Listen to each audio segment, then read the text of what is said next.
the books I've read so far has altered my brain chemistry in so many ways. This year, I have unexpectedly fell in love with reading once again. I promised myself to read more books, and my goal for this year was to read 25 books.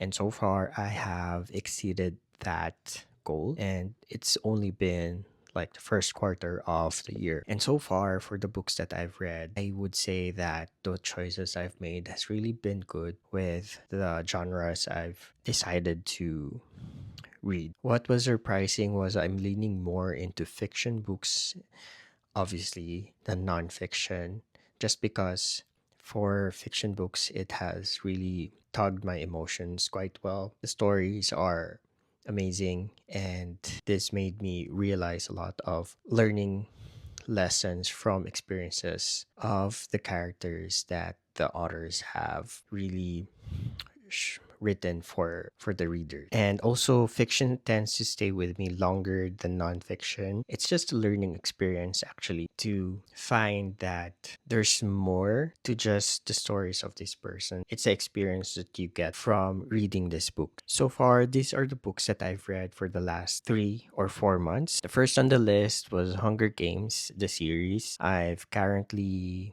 finished the trilogy of the Hunger Games series. And I must say that Hunger Games series is definitely my favorite reads for this year. It's a good thing that I've not watched the movies before I delved into the books, because it definitely would have made a different experience if I had the knowledge about what happened in the movies or in the stories itself. And for the books, it has that different kind of experience when you think about the emotions and what comes to mind from the characters. At first glance, it seems like a dystopian genre about children being forced into games that eventually they will have to kill one another to become winner. But honestly, this book has really made me feel uncomfortable when it comes to situations about what we are facing right now. This book has actually made me think that this should not be in the fiction section of the library or bookstore. It should be in the nonfiction as well. Partly because what's happening in the books is somewhat kind of familiar when it comes to the reality of what situation we are, right? It made me think deeply about the power struggle, the inequality, and what would become of the people if we are stripped away with our power to choose. And the question is, what would the government do to keep peace, and also and then making decisions for our lives? If you are poor, you are of a disadvantage because you don't have the means to combat the government that is gonna make you suffer. But one thing that really stuck with me when I read the book was about the trauma that the survivors or the victors have after the games. We know that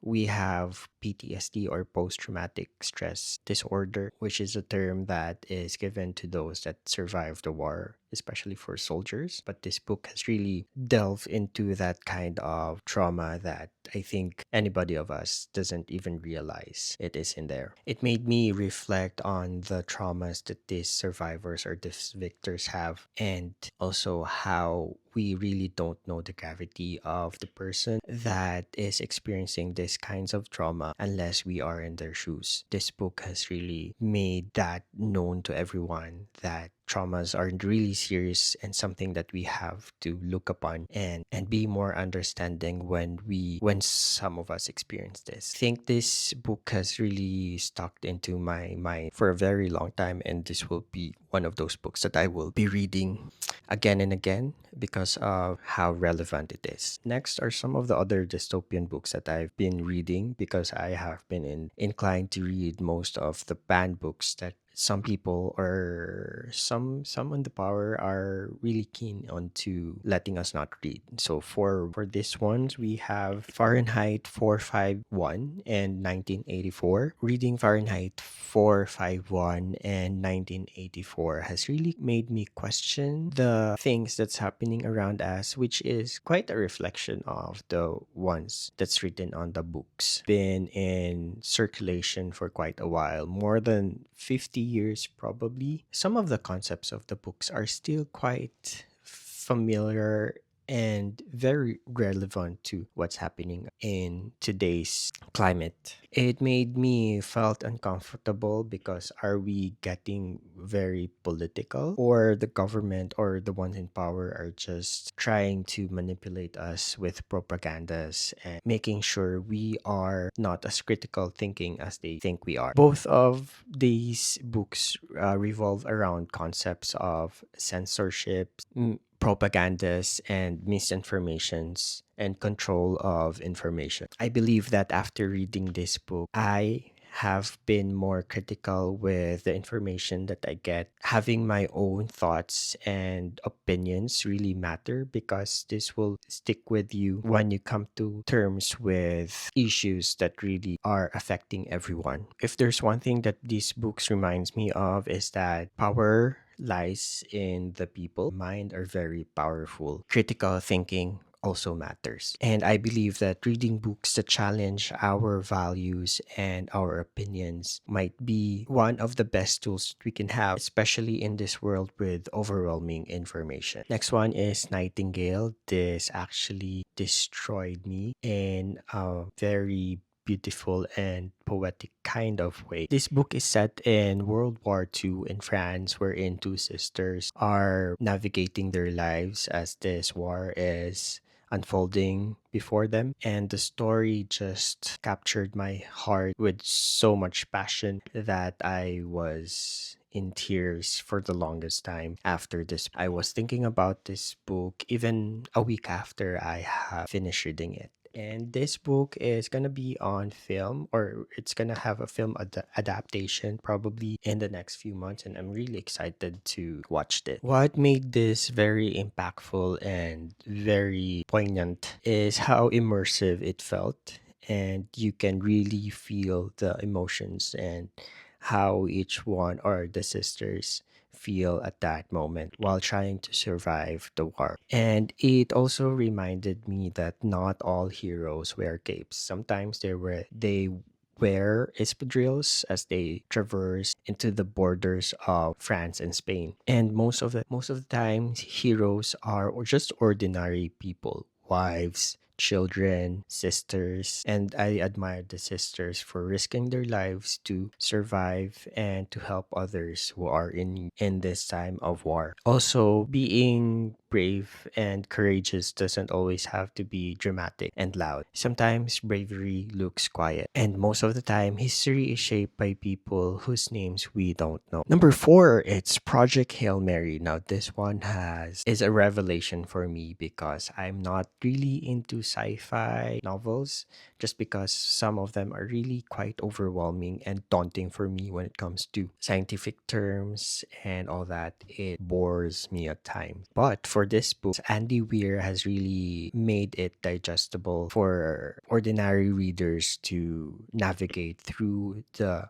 scientific terms and narrations, and it made it more enjoyable along the way. The audiobook is also top tier, one of the best audiobooks that I've listened to for this year. I had fun reading this book because science has been laid out into layman's term and to a more simplistic term that anyone can really enjoy. More than anything else, this book has really reminded me that our world is just a tiny speck of dust when it comes to comparison with the universe.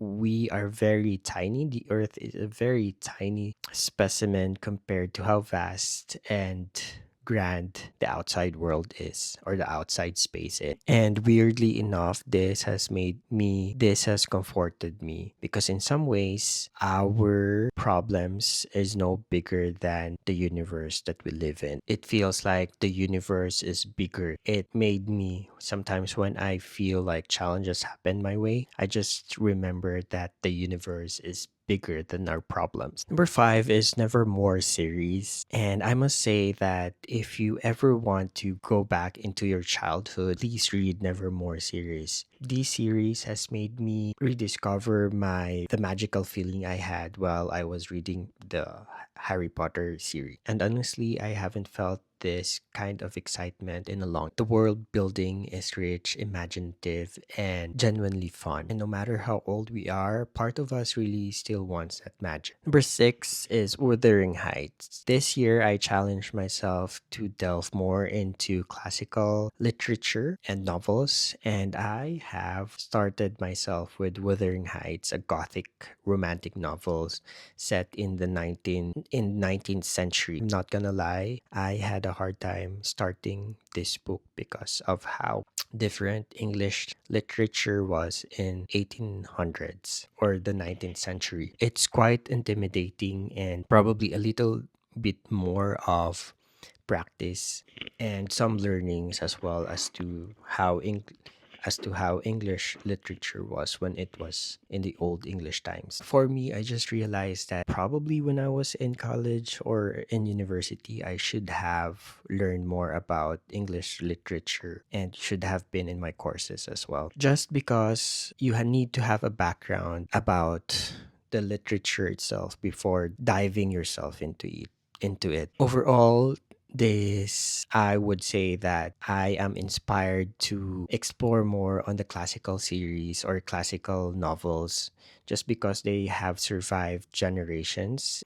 and they are here for a reason, to inspire writers and readers along the way. Even though I feel like I'm late in the game, I would still pursue and make sure I have some classical series or classical literature to explore for this year. Those are the books that has altered my brain chemistry, and I hope that I get to challenge myself more in the coming months with books that would stick with me and form opinions about my daily life, books that will get me into thinking more and challenge my morals and values. I hope to share it with you as well in the next few months as I journey myself into reading more and journaling more about this. I hope you stick around with for that, and I'll see you again next week.